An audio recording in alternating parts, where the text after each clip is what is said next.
Thank you sir. आप सुनीता मीणा है ना? जी सर। कुछ बताइए अपने बारे में। सर जैसा कि आप जानते हैं मेरा नाम सुनीता मीणा है। मैं राजस्थान के जयपुर ज़िले से की निवासी हूँ और मैंने स्टडीज़ में बीए किया है हिस्ट्री ऑनर्स एंड फिलॉसफी में। उसके बाद मैंने हिस्ट्री ऑनर्स एंड फिलॉसफी? जी सर। ये कैसे होता है? मेरा ऑनर्स तो एक ही विषय में होता है शायद। सब्सिडरी मेरा फिलॉसफी। अच्छा ठीक है। जी सर। उसके बाद मैंने एमए किया और मैं पिछले 3 साल से इनकम टैक्स डिपार्टमेंट में एज ए इंस्पेक्टर काम कर रही हूँ। एमए किस विषय में किया आपने? सर हिस्ट्री में। एमए हिस्ट्री में किया और आप 3 साल से इनकम टैक्स डिपार्टमेंट में काम कर रही हैं? जी सर। और पिछले 3 सालों से मैं विवाहित भी हूँ। अच्छा अच्छा। आपके हस्बैंड भी सर्विस में ही है किसी? जी सर। वो क्या करते हैं? वो भी इनकम टैक्स इंस्पेक्टर है। सेम सर्विस में आप लोग हैं। आपका सिलेक्शन इंस्पेक्टर ग्रेड पे हुआ था या सब इंस्पेक्टर पे हुआ था? इंस्पेक्टर पे हुआ था। और इस परीक्षा में कितनी बार आप बैठ चुकी हैं अब तक? सर ये मेरा 5वां अटेम्प्ट है। इसके पहले क्या क्या हुआ? सर इससे पहले प्री भी नहीं हुआ कभी। अच्छा, पहली बार प्रीलिम्स हुआ? जी सर। और उसके बाद मेंस भी और आप इंटरव्यू दे रही हैं। ठीक है, तो मेंस आपका अच्छा हुआ इस बार? सर हाँ। उम्मीद है आपको सिलेक्शन की? जी सर। कौन सी सर्विस की उम्मीद है? सर एग्जैक्टली तो नहीं बता सकती पर कोशिश सब अपने हिसाब से सोचते हैं कि आईएएस ही मिले। आईएएस मिले। और आपकी प्रेफरेंसेस क्या हैं आईएएस के बाद? सर उसके बाद आईआरएस। आईपीएस नहीं? नहीं सर। क्यों? आईपीएस का सर मेरी 2 वजह रही। एक तो मैं पहले से टैक्स डिपार्टमेंट में हूँ तो इसलिए मैंने आईआरएस को प्रेफरेंस दी, और दूसरा मुझे ऐसा लगता है कि मेरा एप्टीट्यूड भी शायद पुलिस डिपार्टमेंट के लिए थोड़ा सा फिट नहीं है, तो इसलिए मैंने उसको 4th चॉइस पे रखा है। मतलब एप्टीट्यूड कैसा होना चाहिए पुलिस के लिए? एप्टीट्यूड सर मैं थोड़ा शांति प्रिय अपने आप को जैसे मैं समझती हूँ इस तरीके की चीज़ों में अपराधियों से डील करना शायद मैं इतना अच्छे सही ढंग से नहीं कर पाऊंगी इतना होना। पुलिस तो सबसे ज़्यादा शांति फैलाती है पूरे समाज में। आप चाहते हैं कि शांति कोई और फैला दे आपके लिए, फिर आप शांति से रह लें, न कि आप शांति पैदा करें समाज में। नहीं सर ऐसा नहीं है, लेकिन पुलिस को कई बार ऐसी चीज़ों से डील करना पड़ता है जहां अगर उसके एप्टीट्यूड का व्यक्ति होगा तो वो ज़्यादा अच्छे से डील कर पाएगा। मैं शायद अपनी सर्विसेज के साथ न्याय नहीं कर पाऊँ, तो इसलिए जैसे किसी को मारना पीटना हो तो आप शायद नहीं कर पाएंगे। जी सर, थोड़ा मैं या एनकाउंटर करना पड़ जाएगा कभी तो शायद नहीं कर पाएंगे, ये लगता है आपको? जी सर। ठीक है। और आपने फॉरेन सर्विस भी नहीं ऑप्ट की? मैं जिस बैकग्राउंड से आती हूँ वहाँ फैमिली को एडजस्ट करना मुश्किल होता मेरे लिए फॉरेन सर्विसेज में, इसलिए मैंने ऑप्ट नहीं किया। अच्छा, फैमिली का मतलब आप अपने हस्बैंड की बात कर रही हैं? हस्बैंड, मेरी सास, और वो मतलब सास शुरू से गांव में रही है, वो जयपुर आने तक में भी उनको थोड़ी हिचकिचाहट होती है तो बाहर मेरे साथ जाना, और फिर मेरे हस्बैंड अकेले उनके संतान है, तो मैं समझती हूँ। मान लीजिए आप आईएएस बन गई, आईआरएस बन गई, आपके हस्बैंड तो इंस्पेक्टर हैं, तो ऐसा तो नहीं कि इससे आपका वैवाहिक जीवन खराब हो जाएगा? नहीं सर, मैं फुल कॉन्फिडेंट हूँ, हमारी अंडरस्टैंडिंग काफ़ी अच्छी है, तो ऐसा कोई इशू नहीं है। ऐसी 2 फिल्मों के नाम बता सकती है जहाँ ऐसा ही हुआ था कि वाइफ हस्बैंड से आगे निकल गई थी और उसके बाद चीज़ें ठीक चल नहीं पाई? हिंदी की बहुत प्रसिद्ध फिल्में हैं ऐसी जो इसी थीम पे बनी है। सॉरी सर, मैं मूवीज का आइडिया नहीं। ऐसा कोई फिल्म नहीं देखी है? एक अभिमान फिल्म बहुत प्रसिद्ध है इस मामले में। मतलब ईश्वर करे कि सब ठीक रहे, मैं तो वैसे कह रहा हूँ कि एक भारतीय समाज में ऐसा भी कुछ लोग सोचते हैं। आप मुझे ये बताएं कि आप महारानी कॉलेज से पढ़ी हैं? जी सर। डेमोक्रेसी के समय में किसी कॉलेज का नाम महारानी कॉलेज होना या महाराजा कॉलेज होना बहुत शर्मनाक बात नहीं लगती आपको? बोले इसमें आपकी जिम्मेदारी नहीं, मैं वैसे आपसे पूछ रहा हूँ। सर जिस जमाने में कॉलेज बनी थी उस टाइम के हिसाब से तो चीज़ें ठीक थी, पर नाम बहुत ज़्यादा मैटर नहीं करता। जब हम कॉलेज में क्या पढ़ा रहे हैं, किस तरह का हम लोगों का डेवलपमेंट कर रहे हैं, उससे ज़्यादा मैटर करता है। मैं सोचती हूँ नाम बहुत ज़्यादा मायने नहीं रखता। नहीं, बहुत ज़्यादा मायने नहीं रखता, मैं समझ गया, लेकिन फिर भी लोकतंत्र है और अब तो लोकतंत्र को भी 70 साल के आसपास हो ही गए हैं हमारे। क्या उचित नहीं हुआ कि नाम बदल दें हम? महारानी की जगह चाहे तो मुख्यमंत्री कॉलेज कर दीजिए, प्रधानमंत्री कॉलेज कर दीजिए, अगर ऐसा ही नाम रखना है डेजिग्नेशन पे ही, नहीं तो कुछ और नाम। सर महारानी, मैं सोचती हूँ कि स्टेटस नहीं है। लड़कियाँ जब जिस कॉलेज में पढ़ रही है वो अपने आप को महारानी समझ सकती हैं, ऐसा कोई स्पेसिफिक हम नहीं कह सकते कि भाई किसी महारानी के नाम पर नहीं है, तो वो अपने आप में मुझे नहीं लगता कोई बड़ा इशू है। नाम ठीक है, कोई दिक्कत नहीं है, महाराजा महारानी दोनों ठीक है। जी सर। ऐसे ही अलीगढ़ मुस्लिम विश्वविद्यालय और बनारस हिंदू विश्वविद्यालय, ये भी ठीक ही होगा, क्योंकि नाम में क्या रखा है? सर मैं जहाँ तक समझती हूँ नाम बहुत ज़्यादा मैटर नहीं करता है। ठीक बात है, लेकिन उस वजह से फिर हमने ऐसा क्यों किया कि कई अंग्रेजों के नाम पर जो भवन थे, सड़कें थी, उनका नाम चेंज कर दिया आज़ादी के बाद? ऐसा करना ठीक था? सर मैं अभी जैसा अपने देश में देखा गया, जैसे कई स्टेट्स में ये चल रहा था कि नाम बदलने का, मैं उसके भी बहुत ज़्यादा पक्षधर नहीं हूँ, क्योंकि चीज़ें एक हमें जो विरासत में मिली हैं उनका भी सम्मान किया जाना चाहिए। पर अंग्रेज़ों के साथ ये थोड़ा हम इस इशू को जोड़ सकते हैं कि अंग्रेज़ों ने हमारा इतना शोषण किया, इतनी सारी चीज़ें हुई, तो उसके बाद अगर जनता की राय है और इस तरीके से बदलाव चाहते हैं तो वो किया जाना चाहिए। सीसीडी के मालिक ने आत्महत्या कर ली ये कह के कि इनकम टैक्स डिपार्टमेंट ने बहुत परेशान किया उसको। इसको लेकर इनकम टैक्स डिपार्टमेंट के अंदर कोई आत्म मूल्यांकन का भाव पैदा हुआ या अभी भी स्थितियां वैसी ही हैं? सर इनकम टैक्स डिपार्टमेंट में काफ़ी चेंजेस किए जा रहे हैं। अब जैसे हम फेसलेस असेसमेंट, फेसलेस अपील्स, तो चीज़ें अपने आप उससे धीरे धीरे सुधरेंगी, क्योंकि जब हम आमने सामने बातचीत करते हैं और जब हम टेक्नोलॉजी के थ्रू बात करते हैं तो स्कोप बहुत कम हो जाता है भ्रष्टाचार के लिए। आईटी डिपार्टमेंट काफ़ी अच्छे से कर रहा है, कहना चाह रही हैं। आप असेसमेंट में हैं या अभी इन्फोर्समेंट में हैं? सर मैं अभी एग्जाम्शन में पोस्टेड हूँ, तो अच्छा। वहाँ मैं अपील्स का काम देख रही हूँ। अपील से काम देख रही हैं, ठीक है सर। सुनीता, आप कह रहे हैं कि नाम में कुछ नहीं रखा, बताइए आपके नाम में क्या है, क्या अर्थ है इस नाम का? सर इसका अर्थ है कि अच्छी नीति वाला व्यक्ति, सुनीता। तो क्या असर लगता है, क्या कोई असर है आपकी चेतना पर इस नाम का? सर मैं जहाँ तक समझती हूँ, मैं अपना 100% देने की कोशिश करती हूँ कि अपने नाम को मैं सही सिद्ध कर सकूँ, मूल्यों के हिसाब से चलने की और अपने उसूलों पर चलने की मैं पूरी कोशिश करती हूँ। मतलब नाम का असर होता है? सर नाम का असर ये हम कह सकते हैं कि हम नाम को चरितार्थ करने की कोशिश कर रहे हैं, पर कई केस में ऐसा होता है कि नाम किसी का कुछ और है और वो वैसा बिल्कुल भी नहीं है। अच्छा, आपने एक प्रमाण पत्र में ऐसा दावा किया है कि आप राजस्थान की साधारणतः निवासी हैं, ऑर्डिनरी रेजिडेंट हैं। क्या बता सकते हैं कि भारत के किस कानून के तहत निवासी की परिभाषा तय की जाती है? सर निवासी की परिभाषा नागरिकता अधिनियम 1955 के तहत। अच्छा, और अभी जो नागरिकता अधिनियम में संशोधन पारित हुआ है, जी सर, इससे सिर्फ नागरिक की परिभाषा बदलेगी या निवासी की परिभाषा भी बदलेगी? सर उसमें हम नागरिकता देने की ही बात कर रहे हैं। ठीक है। इतिहास पढ़ते समय मैं गौर कर रहा था, आपने मध्यकालीन इतिहास में ज़्यादा अध्ययन किया है। जी सर। मध्यकालीन इतिहास के आर्थिक और सांस्कृतिक पहलू पे आपने अलग से अध्ययन किया है, क्या खासियत थी, थोड़ा संक्षेप में बताएं। सर मध्यकाल में हम जहाँ तक सांस्कृतिक पहलू को देखते हैं, हम देखते हैं कि जब हमारा प्राचीन युग चल रहा था, स्त्रियों की स्थिति काफ़ी ठीक थी और दास प्रथा भी उस स्तर पर नहीं थी। पर जैसे हम मध्यकाल में आते हैं, हम वंचित वर्गों की स्थिति में काफ़ी गिरावट देखने को मिलती है। आर्थिक स्तर पर मुस्लिम शासकों ने काफ़ी काम किया, कई नई नई योजनाएं भी उन्होंने लागू की, जैसे मोहम्मद बिन तुगलक ने कई सारे प्रयास किए, तो कुछ सुधार भी देखने को मिलते हैं आर्थिक स्तर पर। फिरोज शाह तुगलक की औद्योगिकरण में क्या भूमिका थी? मध्यकाल में भारत में उद्योग का काफ़ी विकास हुआ, अंग्रेजों ने आके उसको बर्बाद कर दिया, जिसको डी इंडस्ट्रियलाइजेशन कहते हैं। तो तुगलक की क्या भूमिका थी औद्योगिक प्रगति में? सर उसने नए नए उद्योगों को प्रोत्साहन दिया, उसने कई नहरें बनवाई। कौन कौन से उद्योग का प्रोत्साहन दिया फिरोज शाह तुगलक ने? सॉरी सर, अच्छा वो ध्यान नहीं है आपको। स्कूल स्तर पर एक गार्गी पुरस्कार मिला था, ये गार्गी कौन है? सर गार्गी वैदिककालीन विदुषी थी, जिन्होंने याज्ञवल्क्य के ऋषि से शास्त्रार्थ किया था। गार्गी ने याज्ञवल्क्य से शास्त्रार्थ किया था? जी सर।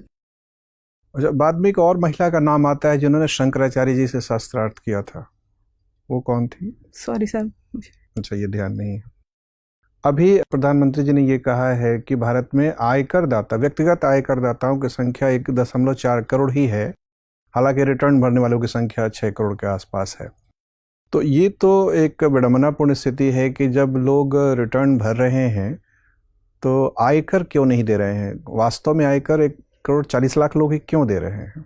आयकर में जो अधिनियम है उसमें कई सारे प्रावधान है, उसके तहत आप कई तरह की छूट और एग्जेम्पशंस ले सकते हैं। उसके बाद अगर आपका टैक्स बन रहा है तो ये आपको टैक्स देना होगा। तो ये इस वर्ष जो बजट में नया प्रस्ताव आया है आयकर को लेकर, क्या असर पड़ सकता है? क्या अगले साल आयकर दाताओं की वास्तविक संख्या बढ़ जाएगी बहुत? सर जिस तरह से सरकार प्रयास कर रही है टैक्स स्लैब को काफ़ी सुधार करने की, लिटिगेशन कानून में जिस तरह की उलझनें होती है उनको कम करने की, जैसे बहुत सारे डिडक्शन सब हटा दिए गए, रेट कम कर दी गई है, उस पर आप टैक्स पे कीजिए, तो शायद चीज़ें। आप जयपुर के एग्जाम्पशन शाखा में ही काम कर रही हैं, इस वर्ष के बजट प्रस्ताव के बाद कौन कौन से इनकम टैक्स एग्जाम्पशंस बचे रहेंगे? ध्यान दिया है आपने इस पर? इनकम टैक्स एग्जम्पशन 70 के आसपास एग्जम्पशन डिडक्शन तो खत्म कर दिए गए हैं, लेकिन 100 में से लगभग 30 बचे रहेंगे।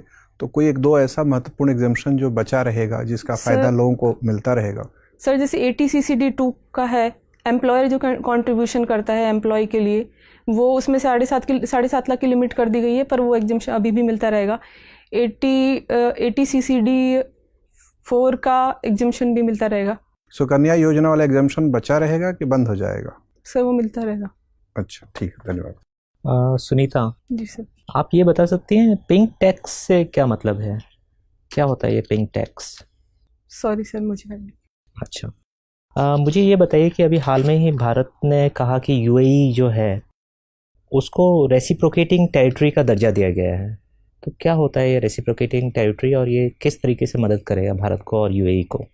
सर मैं रिकॉल नहीं कर पा रही हूँ। ठीक है, अभी हाल में ही देखा गया कि भारत और मलेशिया के बीच में भी काफ़ी तनाव रहा है। क्या प्रमुख कारण है इसके? सर वो पाम ऑयल को लेकर काफ़ी तनाव था। पाम ऑयल को लेकर तनाव शुरू हुआ या तनाव किसी और बात से शुरू हुआ और इसका असर पाम ऑयल पे पड़ा? सर तनाव वैसे पाम ऑयल का बिगेस्ट प्रोड्यूसर कौन है वर्ल्ड में?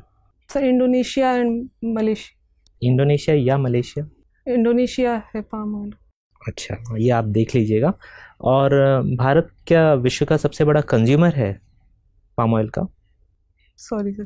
अच्छा, हाल में भारत सरकार ने एक CAA एक्ट लेके आए हैं। आपको क्या लगता है इससे भारत के संबंध, अंतर्राष्ट्रीय संबंध अपने पड़ोसी देशों से, जो कि बांग्लादेश और अफ़गानिस्तान, पाकिस्तान से तो खैर संबंध बहुत अच्छे हैं भी नहीं, तो आपको क्या लगता है कि इसका विपरीत प्रभाव पड़ेगा या कुछ अच्छा प्रभाव पड़ेगा? सर मैं जहाँ तक समझती हूँ CAA से अंतर्राष्ट्रीय संबंधों पर प्रभाव। Sorry sir. अच्छा, कोई बात नहीं। आपकी एक रुचि है कि स्क्रैप से आप कुछ डेकोरेटिव आइटम्स बनाते हैं। आप मुझे बता सकते हैं, एक बहुत ही फेमस गार्डन बनाया हुआ है किसी ने, और वो भारत के किस शहर में है और किन्होंने बनाया है? Sorry sir. आपने रॉक गार्डन नहीं सुना चंडीगढ़ में? सुना है। किसने बनाया वो? आइडिया नहीं।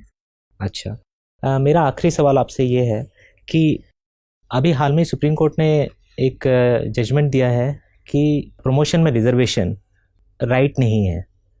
आपका इस पे क्या विचार है? सर मेरा इस संबंध में विचार यह है कि रिजर्वेशन हम इसलिए देते हैं कि जो उनके साथ भेदभाव हुआ है सामाजिक और शैक्षणिक स्तर पर, ऐतिहासिक रूप से जो भेदभाव हुआ है उसको हम दूर कर सके। मगर जॉब में आने के बाद अगर उसको वो सुविधाएं मिल गई है तो प्रमोशन में आरक्षण। लेकिन आपको नहीं लगता कि जॉब में भी लगातार डिस्क्रिमिनेशन या मतलब भेदभाव बना रहता है? लोगों के अलग अलग कम्युनिटीज़ के अपने अपने लॉबीज़ बन जाती हैं। सर जैसे कि M नागराजन केस में सुप्रीम कोर्ट का जो डिसीजन था कि हम उन 3 जो उन्होंने पॉइंट बताए थे कि उनका प्रतिनिधित्व कम नहीं होना चाहिए और एफिशिएंसी पर प्रभाव नहीं पड़ना चाहिए। और तो आपको क्या लगता है सुप्रीम कोर्ट सही है या इस पे पुनर्विचार की ज़रूरत है? सर मैं जहाँ तक समझती हूँ सुप्रीम कोर्ट का डिसीजन सही है कि रिजर्वेशन, प्रमोशन में रिजर्वेशन नहीं होना चाहिए। ठीक है। सुनीता जी मैम, आप सुप्रीम कोर्ट के बारे में बात कर रही थी। सुप्रीम कोर्ट ने कुछ समय पहले ही लगातार राज्य सरकारों को बोला है कि अरावली में जो अवैध खनन हो रहा है उसको किसी भी तरीके से रोका जाए, लेकिन सरकारें कोई ठोस कदम नहीं उठा रही हैं इस तरफ और लगातार ये जो खनन की प्रक्रिया है वो बढ़ती जा रही है। आपको क्या लगता है कि क्यों सरकारें इस बारे में चिंतित नहीं है कि अरावली अगर पूरी तरह नष्ट हो जाए तो उसका क्या प्रभाव पड़ेगा? Sorry ma'am. इस पूरे प्रकरण में आपको ऐसा लगता है कि शायद सरकार भी खुद लिप्त है इसमें किसी ना किसी तरीके से, तभी वो ठोस कदम नहीं उठा पा रही? मैम मैं अच्छा ठीक है, कोई बात नहीं। राजस्थान से आती हैं और राजस्थान अपने कल्चर को लेके बहुत प्रसिद्ध है पूरे ही देश में, और वहाँ का जो परिधान है वो भी काफ़ी लोकप्रिय है। लोग जानते हैं राजस्थानियों को उनके साफा से, घूंघट से। ऐसे में आपको क्या लगता है कि महिलाओं का जो घूंघट है वो अगर अपने मन से करती हैं तो वो ठीक है, हमें बहुत उनको बात भी नहीं करना चाहिए कि आप घूंघट हटाओ, और उनको ज़बरदस्ती नहीं बोलना चाहिए कि आप वेस्टर्न ड्रेसेस पहनो या सलवार सूट पहनो। अगर उनका वो परिधान है तो वो है। आप क्या मत है, घूंघट रहना चाहिए, हटना चाहिए? मैम मैं जहाँ तक समझती हूँ वेस्टर्न ड्रेसेस पहनना अलग बात है, और किसी को अगर आप पर्दा करवा कर उसके व्यक्तित्व का ही हनन कर रहे हैं तो वो अलग बात है। पर्दा अभिव्यक्ति को रोक देता है, महिलाओं को उनका आगे बढ़ने से रोकता है। तो मैं जहाँ तक समझती हूँ पर्दा प्रथा ख़त्म होनी चाहिए। और अगर कोई महिला स्वेच्छा से रखना चाहे, जैसे कि हम बहुत सारे मुसलमान देशों में भी देखते हैं कि वो कहते हैं हम स्वेच्छा से बुर्का पहनना चाहते हैं, इसी तरह अगर राजस्थानी महिलाएं बोले कि नहीं हमें पर्दा प्रथा हमारी आइडेंटिटी है, फीचर है, तो हमें नहीं हटाना है, उसमें आप क्या कहेंगी? मैम हम ज़बरदस्ती किसी के साथ नहीं कर रहे, पर हम उन्हें चीज़ों के जो प्रोज और कॉन्स हैं वो समझा सकते हैं, उन्हें कन्विंस करने की कोशिश कर सकते हैं, उन्हें जागरूक करने की कोशिश करते हैं, उसके बाद चीज़ें अपने आप ठीक होंगी। मतलब पर्दा हर हाल में आपके हिसाब से गलत है? जी। अच्छा ठीक है। एक पर्दा के लिए ही जयपुर में ही कैंपेन चल रहा है, बता सकते हैं क्या कैंपेन है? मैम घूंघट हटाओ कैंपेन मुख्यमंत्री जी ने लॉन्च किया है। और इसका क्या ऑब्जेक्टिव है, क्यों किया है? ताकि महिलाएं आगे बढ़ सके। घूंघट नहीं, ये तो बहुत ही किसी विशेष कार्य के लिए किया जा रहा है। चलिए कोई बात नहीं। लिटरेसी रेट क्या है राजस्थान की? मैम 66.1%। महिलाओं की? 52.1%। और पुरुषों की? पुरुषों की 79.2%। तो ये जो गैप देखने को मिलता है करीब 30% का, क्यों है इतना जो गैप है महिलाओं और पुरुषों के बीच लिटरेसी को लेके, साक्षरता को लेके? क्या कारण है कि राजस्थान जैसा राज्य जो कि काफ़ी क्या बोले राजा महाराजाओं की जगह रही है, वहाँ पे इतना गैप क्यों दिखता है? वहाँ पे तो अच्छा खासा पैसा भी रहा है। मैम सबसे बड़ी वजह उसमें पितृसत्तात्मक सोच रही है। महिलाओं को पुरुषों के बराबर का दर्जा नहीं दिया जाता, उन्हें बोझ समझा जाता है। लड़कियों को बाल विवाह कर दिए जाते हैं, तो उन्हें इतना मौका ही नहीं मिलता कि वो अपनी शिक्षा जारी रख सके और आगे बढ़ सके। 2019 और 20 में हम जी रहे हैं, आज भी ये चीज़ें इतना प्रभावी हैं जिसकी वजह से साक्षरता में इतनी कमी दिख रही है? मैम मैं जहाँ तक समझती हूँ हमने काफ़ी कोशिश की है, उसके बाद भी चीज़ें काफ़ी हद तक ख़राब हैं। ठीक है। अभी हाल ही में यूनेस्को ने अपनी एक हेरिटेज लिस्ट जारी की थी, उसमें एक शहर का नाम आया है लेटेस्ट। कौन से शहर को रखा गया है? मैम जयपुर को वर्ल्ड हेरिटेज सिटी का। और कौन से कैटेगरी में रखा है? वो कैटेगरी भी बताते हैं कि किस कैटेगरी में हम इस शहर को ये दर्जा दे रहे हैं। अच्छा, जयपुर को पिंक सिटी क्यों कहते हैं? जब प्रिंस ऑफ वेल्स जयपुर घूमने के लिए आए थे तो राजा राम सिंह ने पूरे जयपुर को पिंक कलर से रंगवा दिया था, क्योंकि वो मेहमान नवाजी का प्रतीक है। इसलिए तब से ये परंपरा बन गई कि जयपुर पिंक सिटी। तो आज भी सब लोग अपने घरों में पिंक कलर ही करते हैं? मैम सरकार ने कानून बनाकर ये प्रावधान किया है कि रोड्स और जितना मार्केट्स है वहाँ पिंक कलर ही किया जाएगा। ओल्ड जयपुर, ओल्ड सिटी जो है वहाँ पे अभी भी काफ़ी पिंक है, जो नई बसावट है वहाँ पे अलग कलर होने लगे हैं। ठीक है। आप महारानी कॉलेज के बारे में बता रही थी, मेरा ये आखिरी सवाल है आपसे। महारानी कॉलेज विशेषकर महिला कॉलेज है, आपको लगता है कि हम अलग से अगर पुरुषों और महिलाओं के कॉलेज बनाते हैं तो ये कहीं ना कहीं पिछड़ेपन का प्रतीक है? क्योंकि अब हमें ज़रूरत नहीं है इस तरह महिलाओं और पुरुषों को अलग अलग रखने की, पढ़ाने की। इसके कोई तात्पर्य नहीं बचता है। आपका क्या कहना है? मैम इसके पीछे दो चीज़ें देख सकते हैं। एक तो ये मैं ये ज़रूर मानती हूँ कि कॉलेज में जितना डेवलपमेंट पर्सनालिटी का हो सकता है वो हम अगर सेपरेट कॉलेज बनाते हैं वहाँ नहीं हो पाता। पर राजस्थान जैसे स्टेट में जहाँ अभी हम बात कर रहे थे कि महिलाओं की स्थिति उतनी अच्छी नहीं है, लड़कियों को पढ़ने नहीं दिया जाता, तो कुछ समय के लिए हम ये प्रावधान कर सकते हैं ताकि फैमिलीज ईजी वे में लड़कियों को भेज सके। और कुछ समय मतलब कितना समय? मैम जब तक लिटरेसी रेट थोड़ा ठीक नहीं हो जाती और जब तक चीज़ें सही नहीं हो जाती तब तक इस प्रावधान को रख सकते हैं, उसके बाद तो शायद ज़रूरत महसूस नहीं होती ऐसी चीज़ें। चलिए ठीक है, धन्यवाद। सुनीता, आपकी शादी कब हुई? सर 2016 में।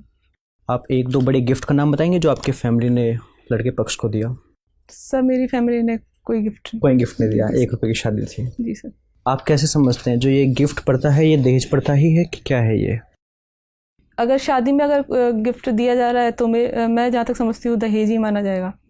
अच्छा मुझे बताइए, राजस्थान की कुछ साइट्स रामसर कन्वेंशन के अंदर मॉन्ट्रिक्स रिकॉर्ड में सम्मिलित हैं। कौन कौन सी साइट्स हैं वो? सर सांबर लेक और केवला देव अभयारण्य। दोनों? जी सर। और लोकटक लेक? लोकटक लेक राजस्थान में नहीं है। जो कहाँ पर है? मणिपुर। अच्छा, रामसर कन्वेंशन कब आई थी और इसका क्या महत्व है? सर कब आई थी ये मैं रिकॉल नहीं कर पा रही हूँ, लेकिन वेटलैंड्स के संरक्षण के लिए रामसर कन्वेंशन ईरान के रामसर शहर में हस्ताक्षरित किया गया। तो हम वेटलैंड क्योंकि इकोसिस्टम का ऐसा पार्ट है जो सबसे ज़्यादा डाइवर्सिटी वाला पार्ट होता है, और इसलिए उसका संरक्षण जरूरी है, इसलिए रामसर कन्वेंशन लाया। आप अभी जब बात कर रहे थे कि जयपुर को वर्ल्ड हेरिटेज साइट में सम्मिलित किया गया है, तो उसमें ये कहा गया था कि इसमें इंडो इस्लामिक जो आर्किटेक्चर है वो तो देखने को मिलती ही है, लेकिन इसमें वेस्टर्न कल्चर का बहुत ज़्यादा इन्फ्लुएंस है। तो आप मुझे कुछ एक दो ऐसे मोनूमेंट या फिर कोई ऐसे आर्किटेक्चर बता पाएंगे जिसमें वेस्टर्न कल्चर का समावेश देखने को मिले जयपुर के? Sorry sir. अच्छा, मुझे ये बताइए कि भारत के लिए आज के समय में क्या क्या साइबर सिक्योरिटी थ्रेट्स हैं? सर सबसे बड़ा तो डाटा सिक्योरिटी का है, उसके लिए हम काफ़ी प्रयास कर रहे हैं। जैसे कंपनीज जो MNCs यहाँ काम कर रही हैं वो डाटा को मिसयूज कर सकती हैं कई बार, इसलिए हम डाटा लोकलाइजेशन का भी प्रयास कर रहे हैं। दूसरा हमारे अच्छा, मुझे ये बताइए कि दो टर्म यूज़ होती हैं जब हम साइबर सिक्योरिटी की बात करते हैं, एक होती है मैलवेयर, एक होती है फिशिंग। दोनों में क्या अंतर है, दोनों क्या होती हैं? Sorry sir. अच्छा, मुझे बताइए कि हाल ही में भारत सरकार का एक प्रोजेक्ट है मिशन गगनयान, आप जानते हैं इसके बारे में, क्या है ये? जी सर, इसके तहत हम प्रयास कर रहे हैं कि भारत के कुछ नागरिकों को हम इसरो का प्रयास है कि हम अंतरिक्ष में मानव को लेकर जाएं। आपको पता है इसका बजट क्या है? Sorry sir. इसका बजट है 10,000 करोड़ रुपए। आपको लगता है कि भारत एक विकासशील देश होने के बावजूद इतने बजट का कोई मिशन स्पेस में भेजना चाहिए? इतना पैसा हम शिक्षा में लगा सकते हैं, हेल्थ सेक्टर में लगा सकते हैं। आप कैसे देखते हैं इस चीज़ को? सर इस चीज़ को मैं इस तरीके से देखना चाहूँगी कि शिक्षा और हेल्थ पर हम खर्च कर रहे हैं, लेकिन जब हम एक वैश्वीकरण की बात करते हैं और हम एक मल्टीपोलर वर्ल्ड की बात करते हैं तो इंडिया को अपना स्टैंड वहाँ मजबूत करने के लिए अंतरिक्ष और अनुसंधान में भी ध्यान देने की आवश्यकता है। मुझे ये बताइए कि मिशन गगनयान के जरिए हमने अंतरिक्ष में मानव को भेज दिया, उससे क्या फ़ायदा है, मुझे ये बताइए। अंतरिक्ष में सर नई नई चीज़ों की खोज हो सकती है, कई संसाधन हमें मिल सकते हैं और हम काफ़ी अच्छे से समझ सकते हैं कि कैसे हम अपने एनवायरनमेंट को प्रोटेक्ट करें या फिर हम कैसे अपने संसाधनों को प्रयोग करें, ये चीज़ें। अच्छा ठीक है, मुझे ये बताइए कि अभी हाल ही में मध्य प्रदेश में किसी नेशनल पार्क में हम चीता को रीएलोकेट कर रहे हैं किसी दूसरे देश से, आपको पता है इस बारे में? सॉरी सर, मुझे नाम रिकॉल नहीं हो पा रहा। अच्छा, अभी भारत में टाइगर सेंसस रिलीज हुई है रिसेंटली, तो कितने टाइगर्स हैं? Sorry sir. अच्छा, recently Indian state forest survey report हुई है, तो अभी कुल क्षेत्रफल कितना है जो फॉरेस्ट कवर के अंदर आता है? सर 24%। 24% आता है। और कौन से राज्य में सबसे ज़्यादा क्षेत्रफल है फॉरेस्ट कवर? Sorry sir. अच्छा, राजस्थान में है फॉरेस्ट कवर और कि बिल्कुल भी नहीं है? सर है लेकिन बहुत कम, लगभग 3-4% के आसपास। अच्छा, हाल ही में सरकार ने जो राजस्थान में डेजर्टिफिकेशन काफ़ी है थार, तो उसको रोकने के लिए एक अभी ग्रेट ग्रीन वॉल के नाम से एक परियोजना शुरू की है, आप उसके बारे में पता है? सर ये पोरबंदर से शुरू होकर पानीपत तक जाएगी, ये क्या है बताइए? सर इसमें हम 5 किलोमीटर के विड्थ में वृक्षारोपण करेंगे ताकि डेजर्ट को आगे बढ़ने से रोका जा सके। अच्छा, मेरा लास्ट क्वेश्चन है, क्या आपको पता है कि डीएम के पास भी कुछ पुलिस पावर्स होती हैं? होती हैं, मैं बताता हूँ आपको, ठीक है? आपका एप्टीट्यूड नहीं है, बट अगर कहीं किसी ज़िले में दंगा हो रहा है और आप डीएम है तो आप कैसे डील करेंगे? आप फ़ोन नहीं उठाएंगे क्योंकि ये तो दंगे वाली सिचुएशन का तो एप्टीट्यूड है ही नहीं आपका। सर ऐसा नहीं है कि मैं सिचुएशन हैंडल नहीं कर सकती, लेकिन क्योंकि आईपीएस का पुलिस में अगर मतलब दिन में एक बार आप ऐसी सिचुएशन को डील कर सकते हैं, बट 24 घंटे ऐसी सिचुएशन डील नहीं करेंगे। अब घबराइए मत, खुल के बोलिए अपनी मत। मतलब आप ये कह सकती हैं कि हाँ कभी कभी मैं डील कर सकती हूँ, लेकिन 24 घंटे नहीं कर सकती हूँ, इसमें क्या दिक्कत है? अभी जो वोडाफोन और एयरटेल का केस सुप्रीम कोर्ट ने कुछ दिन पहले जजमेंट दिया, उससे संबंध इनकम टैक्स से ही है ना, जो उनकी टैक्स लायबिलिटीज को पे करने का आदेश दिया गया है। कुछ ध्यान है आपको क्या केस था वो? सर उसमें ये इशू ये है कि उनका ग्रोस एडजस्टेड रेवेन्यू कितना माना जाए उनका, तो उसके लिए कंपनीज ये कह रही हैं कि हम जितना टेलीकॉम सेक्टर से कमा रहे हैं सिर्फ उसी पर हम टैक्स देंगे, लेकिन सरकार का और टेलीकॉम डिपार्टमेंट का कहना है कि आपके अदर देन टेलीकॉम सेक्टर के जो भी इनकम है उस पर भी आपको टैक्स देना होगा, उसको हम इंक्लूड करेंगे ईजीआर में। हाँ, तो फाइनली सुप्रीम कोर्ट का आदेश तो आ ही गया है। जी सर। लेकिन ऐसा भी सुनने में आ रहा है कि अगर इतना टैक्स पे करेंगी तो शायद कंपनियां बंद ही हो जाएंगी। आपका क्या ऑब्जर्वेशन है इस मामले में?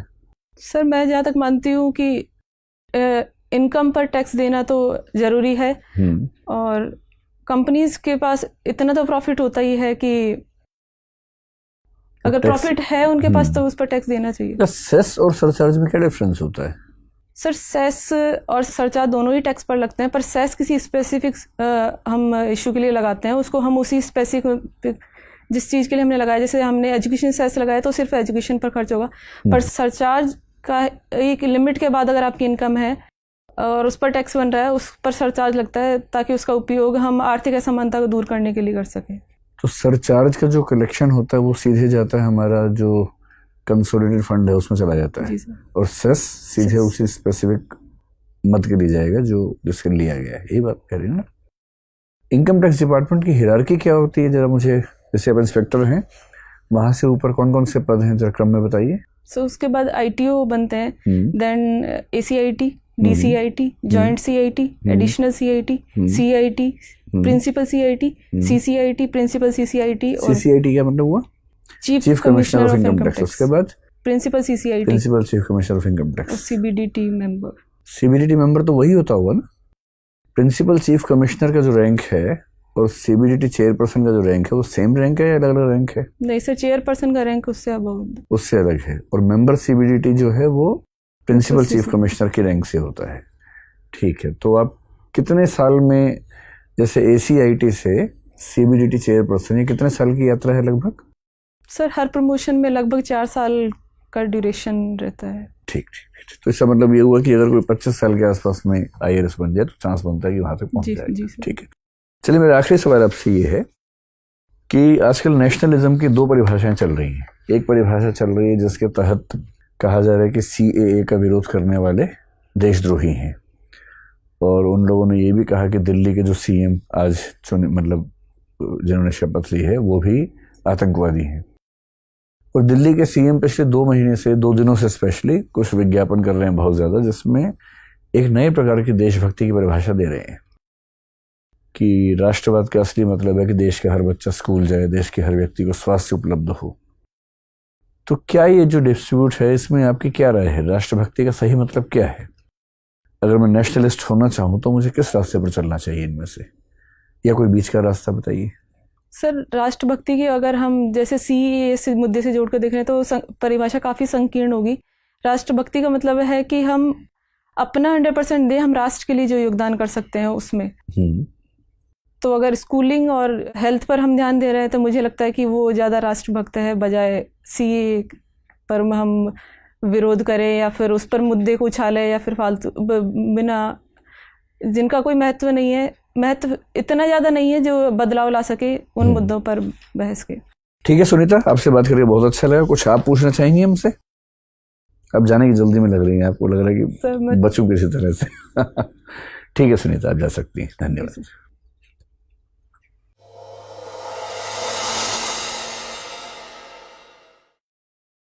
बैठिए। आपको साड़ी पहनने की प्रैक्टिस है? बहुत ज़्यादा नहीं है। हाँ पर हाँ। तो एक ऑब्जर्वेशन ये भी है कि बहुत कंफर्टेबल है नहीं शायद, तो तरीका वो ये कि 3-4 दिन अभ्यास कर लीजिए इसका, ताकि आप जब जाए ना तो वहाँ दिक्कत ना हो। आपकी ड्रेसिंग सेंस बहुत बढ़िया है, बैठने का तरीका एकदम परफेक्ट है, कहीं कोई दिक्कत नहीं है। एक्सप्रेशन भी आपका अच्छा है, जैसे वॉइस आपकी बढ़िया है। बस थोड़ा सा वॉइस का लेवल कहीं कहीं थोड़ा ऊंचा रहेगा ना तो उससे कॉन्फिडेंस ज़्यादा महसूस होगा, तो थोड़ी सी आवाज़ ऊंची रखें तो बेहतर है। सर मेरा मतलब ऐसा है कि बहुत ज़्यादा मुझे स्टेज या फिर इसकी प्रैक्टिस नहीं है, तो मैं उससे इंटरव्यू में मैं मतलब जो आ रहा है वो भी भूल जा रही हूँ, अनकंफर्टेबल हो जाती हूँ। आप इतना अच्छा बोल रही हैं, कोई दिक्कत है ही नहीं उसमें, है ना? उसकी कोई ज़रूरत नहीं स्टेज पे जाने की। ठीक है, अब बस थोड़ा सा आवाज़ हल्की सी ऊँची कर लेंगे तो थोड़ा ठीक रहेगा। आई कॉन्टेक्ट शानदार है। सॉरी आपने कई बार बोला, लेकिन सॉरी बोलने का तरीका अच्छा है आपका, तो वो चुभने वाला सॉरी नहीं है। मतलब भाव आता है कि अच्छा माफ़ कर देते, कोई बात नहीं, क्योंकि सॉरी बोलने का तरीका विनम्र है। जो दिक्कत ज़्यादा आ रही है, एक तो नॉलेज थोड़ी कम है। मुझे लग रहा है कि अगर 10-12 दिन ठीक से करंट अफेयर्स पढ़ लें, जैसे 2-3 महीने के अखबार ठीक से पढ़ें, या डेली करंट अफेयर्स वेबसाइट पे होते ही हैं, दृष्टि पे भी और भी वेबसाइट्स पे हैं, तो उनको ठीक से फॉलो कीजिए। कई ऐसी चीज़ें मिस हुई जो इस स्टेज में मिस नहीं होनी चाहिए थी, है ना। इनकम टैक्स डिपार्टमेंट को लेकर नॉलेज आपकी ठीक लगी मुझे, तो बाकी मेंबर्स बताएंगे सब। मुझे सबसे ज़्यादा चिंता लग रही है वो ये है कि जब आपको सिचुएशनल क्वेश्चंस मिल रहे हैं वो जैकपॉट होते हैं, उसमें आपने अगर बढ़िया जवाब दिया कॉन्फिडेंस से भर के तो वो जैकपॉट है। आप ऐसा लग रहा है कि जैसे बैक फुट पे खेल रही हैं, किसी तरह से क्वेश्चन निकल जाए, मैं इससे टकराऊं नहीं। जैसे मैंने शुरू में पूछा आपसे कि महारानी कॉलेज का नाम कैसा है, आपने क्या आंसर दिया मैटर नहीं करता, लेकिन एक स्टैंड लेंगे ना फर्म तो अच्छा रहेगा। जैसे आप कह सकते हैं यहाँ सर मैं उस कॉलेज से पढ़ी हूँ, उसके नाम से लगाव है मुझे, कभी सोचा नहीं, पर मुझे भी लगता है कि हाँ डेमोक्रेसी है तो बेहतर होगा कि नाम कुछ और हो, और नहीं तो ठीक है, लेकिन कोई नाम चेंज हो तो अच्छा रहेगा। बेशक आप ये कहें, लेकिन जो कहें थोड़ा सा फर्म। जैसे अरावली पे मैडम ने पूछा कि अरावली में ऐसा हो रहा है, सुप्रीम कोर्ट का जजमेंट है, उसके बाद भी हो रहा है, क्या लगता है क्यों हो रहा होगा। अब क्या लगता है वाले में फैक्ट्स नहीं चाहिए हमें, आपको बताना चाहिए कि मैडम इसमें मिली भगत होनी चाहिए, इसमें जो ठेकेदार है माफिया हैं उनका, सरकार के जो अधिकारी हैं उनके मिली भगत है, इसलिए ऐसा होता है, और ऐसे में चिंता की बात है। तो ये क्वेश्चन जो फैक्ट बेस्ड नहीं है उस पर सॉरी बोल देना, ये ना अपराध जैसा होता है, क्राइम जैसा होता है। फिर मैंने हस्बैंड वाला सवाल पूछा तो आपने ठीक हैंडल कर लिया, पर थोड़ा सा और स्मार्ट जवाब मैं चाह रहा था। ना आप कह सकते हैं कि हमारी अंडरस्टैंडिंग अच्छी है, हमने इस बारे में खूब बात की है, मैं भी तैयारी कर रही हूँ, वो भी तैयारी कर रही है, और हमारी ऐसी समझ है कि पद ऑफिस की चीज़ है, घर की चीज़ नहीं है, और हम बहुत सहज हैं। थोड़ा सा लंबा जवाब, थोड़ा सा और अच्छा जवाब। CAA से इंटरनेशनल रिलेशंस हमारे कैसे होंगे, छवि कैसी होगी, इस पर सॉरी बोलना तो बहुत बुरी बात है। अब बोलिए सर, CAA आने से कुछ मुस्लिम कंट्रीज हो सकता है कि हमसे नाराज हो, जैसे तुर्की नाराज हो सकता है, पाकिस्तान नाराज हो सकता है, लेकिन बाकी देशों में क्योंकि अंततः अंतर्राष्ट्रीय राजनीति में हित काम आते हैं, तो कोई भी देश हमारे साथ वही व्यवहार करेगा जो उसके हित के अनुकूल होगा। अब मलेशिया और टर्की के बेस पर तो हम फॉरेन पॉलिसी बनाएंगे नहीं, बेशक आप विरोध भी करें इसका, पर जवाब नहीं देना जो है ना वो गुनाह है, गुनाह। ताज़ीरात हिंद लग जाती है इस पर, ठीक है। बाकी मैं जनरली बहुत सेटिस्फाइड हूँ, क्योंकि आप बहुत बढ़िया तरीके से बात कर रही हैं, कोई खास चिंता वाली बात नहीं है। पर्दे पर स्टैंड बड़ा अच्छा लिया आपने। इन्होंने पूछा पर्दा होना चाहिए या नहीं, तो मुझे लग रहा था कि आप बोलेंगे कोई पहना तो पहन ले, में क्या दिक्कत है, पर आपने सीधे बोला कि नहीं वो गलत है। ऐसे स्टैंड चाहिए, रीढ़ की हड्डी वाले लोग चाहिए सिविल सेवाओं में, ठीक है जी सर। ठीक है, चूंकि ये सारे सर्टिफिकेट आपने वहाँ भी दिए हैं जी सर। तो उसी पे थोड़ा सा काम कर लीजिए। मैंने वहीं से निकाला है, गार्गी और याज्ञवल्क वाले में जो तथ्य के अभाव हैं वो इकट्ठा कर लीजिएगा। चूँकि आप एग्जाम्शन डिपार्टमेंट से जुड़ी हुई हैं तो, और ये बड़ा हॉट इशू है कि कौन कौन से एग्जाम्शन जा रहे हैं या डिडक्शंस। एग्जाम्शन डिडक्शन में फ़र्क क्या होता है ये तकनीकी तौर पर भी ध्यान दीजिएगा, वो आपको पता ही होगा। तो बाकी ठीक है, मध्यकालीन वाला तो हो सकता है वो पूछेंगे, वक्त है, आप थोड़ा रिवाइज कर लीजिएगा। सुनीता जी सर। आपको थोड़ा सा आईआर वगैरह ब्रशअप करने की ज़रूरत है, तो पिछले कुछ 1-2 महीने के जो आईआर में इंपॉर्टेंट न्यूज़ इवेंट्स रहे हैं उनको आप ढंग से रिवाइज कर लीजिएगा। और एक चीज़, जैसे मैंने आपसे मलेशिया के बारे में पूछा था कि भारत मलेशिया में तनाव किस लिए है, तो आपने मुझे उसका एक कॉन्सिक्वेंस बताया कि पाम ऑयल, जो भारत सबसे बड़ा इम्पोर्टर है पाम ऑयल का और मलेशिया सबसे बड़ा प्रोड्यूसर है, उसके बाद इंडोनेशिया आता है। तो इस तरीके के तथ्य अगर आपके पास रहेंगे तो मतलब आप बेहतर जवाब दे पाएंगे, क्योंकि आपने अपने हॉबी दी हुई है स्क्रैप को आप से डेकोरेटिव आइटम बनाते हैं, तो रॉक गार्डन तो बहुत ही फेमस है। तो ऐसी चीज़ें मतलब बोर्ड आपसे अपेक्षा करेगा कि आपकी इस बारे में जानकारी हो। तो जो भी आपने नाम उनका, सर नेकचंद नाम के एक आदमी थे, उन्होंने बनाया था। तो बाकी आपका मेरे ख्याल से मुझे बाकी चीज़ें सही लगी। आप कहीं कहीं बहुत एब्रप्टली स्टॉप कर जाती हैं कि जैसे आप आंसर दे रहे हैं लेकिन आप स्टॉप वही कर कह जा रही रही हूँ, हैं। मैं थोड़ा सा अनकंफर्टेबल हो जाती हूँ और फिर ऐसा लगता है कि यार अब कुछ नहीं हो रहा। डरना, देखिए इंटरव्यू में ना वही मेरे साथ हो रहा है। कई बार क्या होता है कि शुरू के 5 मिनट बड़े मुश्किल निकलते हैं और फिर लगता है खत्म सब। इंटरव्यू में सबसे ज़्यादा मैटर करते हैं आखिरी 5 मिनट। शुरू वाला तो याद भी नहीं रहता मेंबर्स को, इसलिए कितना भी खराब हो उसके बाद का संभाल लीजिए, आखिरी 5 मिनट सब पाप धो देंगे आपके। जी सर। डरना नहीं है एकदम। काम करना। ठीक है, तो बस आप अपना आंसर को अच्छे से फॉर्मुलेट करिए और उसको मतलब कंप्लीट करिए, एब्रप्टली स्टॉप मत करिए। सुनीता, मैं आपके सारे जो भी मैं ओपिनियन आपके जानना चाह रही हूँ उससे मैं संतुष्ट थी। मतलब जितना भी ओपिनियन बेस था, अपने शहर के बारे में पढ़ लीजिए, इम्पॉर्टेंट है, यूनेस्को लिस्ट में किस कैटेगरी में है और घूंघट हटाओ कैंपेन किस वजह से चल रहा है? आपने वो बताया सही कैंपेन, पर वो इलेक्टोरल उसके लिए था, रजिस्ट्रेशन और वोटिंग के लिए। ठीक है, तो अपने शहर के बारे में आपके पास पूरी जानकारी होनी चाहिए। तो बाकी अच्छा है, बस वही जैसा सर कह रहे हैं, घबराइए मत। ठीक है, मेरा आधा इशू तो वही हो जा रहा है, मैं आ रहा है वो भी भूल जाती हूँ सिर्फ इस वजह से कि मैं, उनको ऐसा लगता है कि मैं शायद अच्छा नहीं कर रही अंदर से। ऐसा बिल्कुल नहीं है। कॉन्फिडेंस, हम जितने लोगों का इंटरव्यू कर रहे हैं उन्हें वन ऑफ द बेस्ट हैं। आपको मतलब गलत अपने बारे में असेसमेंट हो गया है, बताइए। सुनीता, आपका स्टैंड बहुत बढ़िया था जो डोरी वाला था, क्योंकि उस पर नेक्स्ट क्वेश्चंस कुछ भी आ सकता था कि आपने क्यों सपोर्ट नहीं किया डोरी, वो बहुत बढ़िया था। बस कुछ करंट अफेयर्स आपको पढ़ना पड़ेगा। ये आप समझिए कि बोर्ड मेंबर्स के लिए जो करंट अफेयर्स है वो दृष्टि आईएएस के नोट्स नहीं है, वो डेली के न्यूज़पेपर हैं जो उनके घर आते हैं, समझ रहे हैं ना। तो जो डेली का न्यूज़पेपर है आप 1 महीने लगातार पढ़िए, जो उसका करंट अफेयर्स है उसमें आप तैयार रहिए काउंटर क्वेश्चंस के लिए भी। मेरे सारे क्वेश्चंस वही थे जो आजकल न्यूज़ में है, आप उन पे तैयार रखिए, आप पीछे मत जाइए, लेकिन 1-2 महीने का न्यूज़पेपर ज़रूर देखिएगा पूरा। ठीक है सुनीता, ऑल द बेस्ट। डरना नहीं है बस।